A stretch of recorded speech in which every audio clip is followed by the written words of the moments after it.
রবীন্দ্র বিশ্ববিদ্যালয়ে দ্রুত স্থায়ী ক্যাম্পাস নির্মাণের আশা প্রকাশ করেছেন পরিবেশ, বন ও জলবায়ু উপদেষ্টা সৈয়দা রিজওয়ানা হাসান।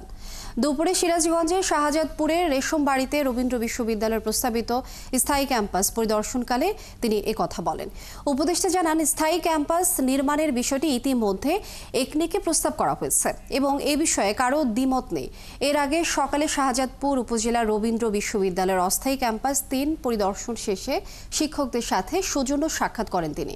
এ সময় বাংলাদেশ পরিকল্পনা কমিশনের আর্থসামাজিক অবকাঠামো বিভাগের সদস্য সচিব ডক্টর কাইয়ুম আরা বেগম, রবীন্দ্র বিশ্ববিদ্যালয়ের vice chancellor professor doctor SM. Hasan Talukdar, জেলা প্রশাসক মোহাম্মদ নজরুল ইসলাম, পুলিশ সুপার ফারুক হোসেন উপস্থিত ছিলেন।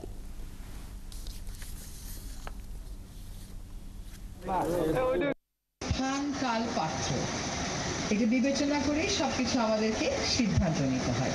তো আমি আপনাদের এই প্রকল্পটা একনেকে উঠেছিল, আপনাদের বিশ্ববিদ্যালয়ের একটা নিজস্ব ক্যাম্পাস লাগবে, এটার ব্যাপারে কারোরই কোনো দ্বিমত নেই।